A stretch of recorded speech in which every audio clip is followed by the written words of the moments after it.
अस्सलाम वालेकुम।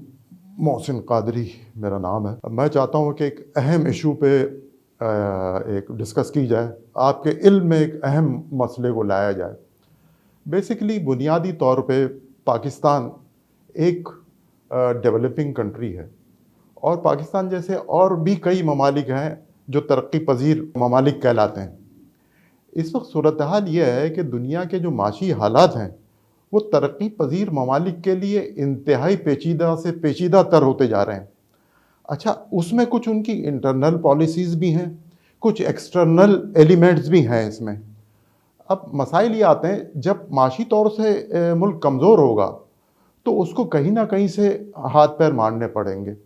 अब हो ये रहा है कि पाकिस्तान, मैं स्पेशली पर्टिकुलरली पाकिस्तान की बात कर लेता हूँ। पाकिस्तान के माशी हालात जो है इस पोजीशन पे चले गए थे और इस वक्त भी वही पोजीशन पे हैं कि डिफ़ॉल्ट वाली पोजीशन पे पाकिस्तान आ गया।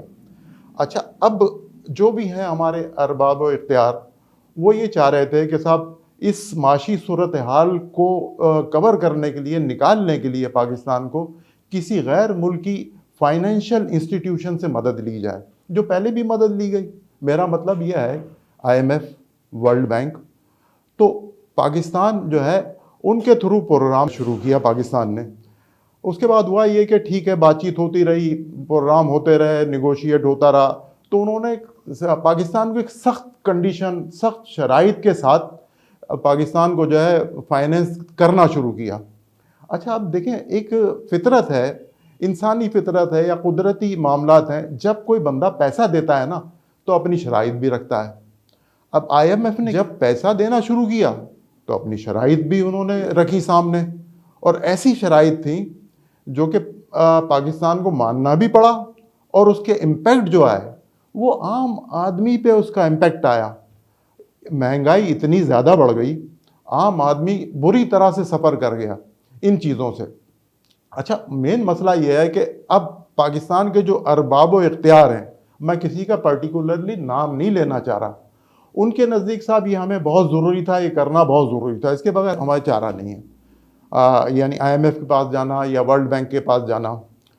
अब ये वर्ल्ड बैंक, IMF, ये जितने फाइनेंशियल इंस्टीट्यूशंस हैं जो इंटरनेशनली काम कर रहे हैं, एशियन डेवलपमेंट बैंक हो गया या दूसरे इदारे हो गए, फाइनेंशियल इदारे, वो ये समझ लें कि हमें फाइनेंस करके या लोन दे के हमें ग़ुलाम बना लेते हैं। स्लेव्स वाली पोजीशन आ जाती है हमारी इस वक्त। तो उन्होंने एक तरह से हमें ग़ुलाम बना लिया। पहला तो काम इन्होंने ये किया कि स्टेट बैंक में अपना अमल दखल बढ़ा दिया।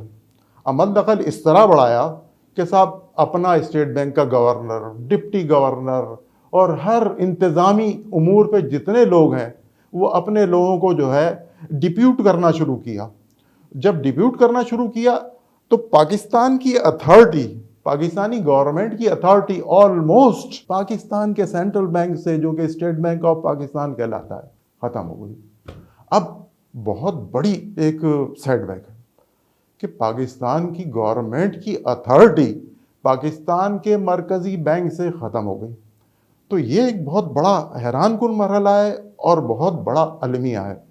यानी अब जो पॉलिसी, पाकिस्तान की माशी पॉलिसी जो बनेगी, वो स्टेट बैंक बनाएगा through the dictation of IMF and world bank. तो अब बताएं, स्टेट बैंक जो हो गया, जब उनको फॉलो करेगा तो क्या IMF और वर्ल्ड बैंक कि पाकिस्तान के मफाद को देखेंगे या अपने मफाद को देखेंगे? वो जाहिर है अपने मफाद को देखेंगे। मुल्क के मफाद को, हमारे मफाद को नहीं देखेंगे, अवाम के मफाद को नहीं देखेंगे, बल्कि वो अपने मफाद को देखेंगे। जाहिर है जो भी फाइनेंस करेगा वो उसका अपना जो है इंटरेस्ट होगा उसमें, वो दूसरे का इंटरेस्ट नहीं होगा। देखें, गया पाकिस्तान है, हमारा मुल्क गया है IMF के पास, वर्ल्ड बैंक के पास कि साहब हमें लोन दे दो, वो नहीं आए। अब उनके पास एक प्लस पॉइंट है कि साहब आप हमारे पास आए तो लिहाजा आप हमारी कंडीशंस पे जो उन्होंने शराइत दी हैं उस पर अमल करें। जब अमल करने पे आ रहे हैं तो मौजूदा जो माशी सूरत हाल है वो आप लोगों के सामने है। क्या सूरत हाल है? मुल्क इस वक्त माशी दिवालियापन का शिकार हो गया है। बज़ाहिर ये कहा जा रहा है कि साहब ठीक है, माशी तौर से स्टेबिलिटी आ रही है, मामला सही हो रहे हैं, ठीक हो रहे हैं। अभी इन्होंने रिसेंटली एक चीज़ की है जो कि मैं समझता हूँ किसी हद तक, बहुत हद तक बेहतर है कि साहब 2.5 जो है डिस्काउंट रेट में स्टेट बैंक ने कमी की है, चलें ठीक है, उसको मान लेते हैं, जिससे कारोबार में थोड़ी सी तरक्की होगी, कुछ फाइनेंसिंग वगैरह के मामला भी बेहतर होंगे।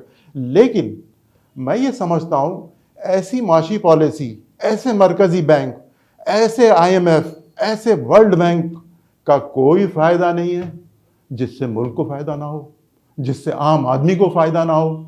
तो ऐसी माशी पॉलिसी, ऐसे माशी प्रोग्राम का क्या फायदा है, जबकि आम आवाम बुरी तरह से मुतासिर हो गई है, मुल्क बुरी तरह से मुतासिर हो गया है। दूसरा, अभी इन्होंने 26वीं तरमीम अभी जो शुरू की है, आई डोंट नो कि इसमें क्या मामलात हैं और IMF को क्या डिक्टेशन हुई। अब उन्होंने कहा कि साहब ड्यूल नेशनलिटी यानी दोहरी शोहरत के वाले लोग भी जो है वो स्टेट बैंक के गवर्नर भी बन जाएंगे, डिप्टी गवर्नर भी बन जाएंगे, इंतज़ामी उमूर में भी उनका अमल दखल भरपूर तरीके से होगा।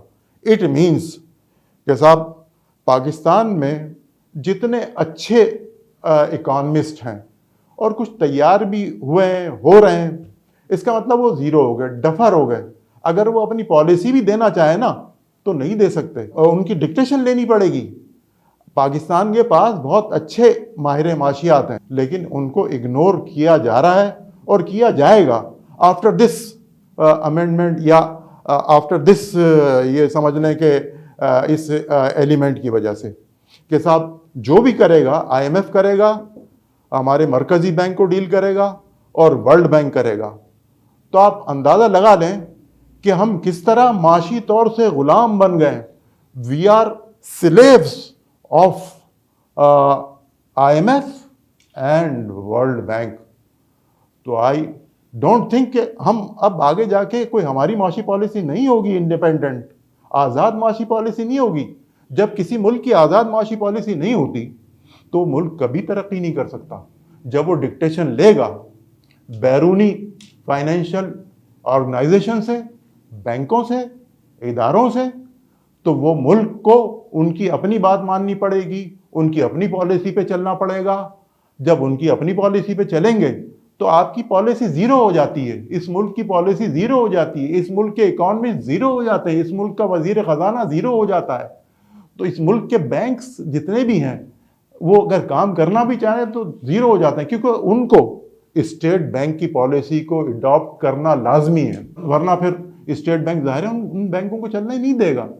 तो मैं ये समझता हूँ कि पाकिस्तान को ऐसी जो है तमाम मामला से, मैं किसी भी उसका नाम नहीं लेना चाह रहा अथॉरिटी का, चाहे पहले वाली हो, अब हो या बाद वाली हो, सब ने मिल के जो है वो किसी मजबूरी के तहत मामलात को इस हद तक बिगाड़ दिया है कि हमें मुकम्मल तरीके से इकोनॉमिकल स्लेव्स इस नेशन को बना दिया है, पाकिस्तान को बना दिया है, माशी गुलाम बना दिया है। लिहाजा मैं समझता हूँ इसको देखने की ज़रूरत है और इसको जो है रोकने की ज़रूरत है।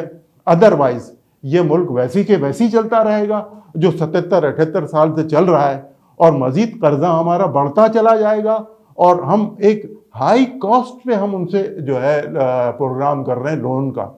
तो जब आप लोन ले रहे हैं और उसी को लोन पे कर रहे हैं, लोन ले रहे हैं और लोन पे कर रहे हैं, आप रीपेमेंट कैपेबिलिटी आपकी ज़ीरो रह गई, सिर्फ आप इंटरेस्ट पे कर रहे हैं उनको, रीपेमेंट नहीं कर रहे आप उनको, सिर्फ इंटरेस्ट पे कर रहे हैं। तो अब आप बताएं कि हम कहाँ खड़े हैं, हमारे कर्जे बढ़ते ही चले जा रहे हैं। लिहाजा मैं समझता हूँ हमारे अरबाब इख्तियार को इस सिलसिले में बहुत ज़्यादा संजीदगी से सोचना पड़ेगा। अब सोचना पड़ेगा, हुकूमत, तमाम इदारे, तमाम इंस्टीट्यूशंस, जितने भी हमारी अथॉरिटी हैं वो एक पेज पे आ जाएं, बैठें एक जगह पे।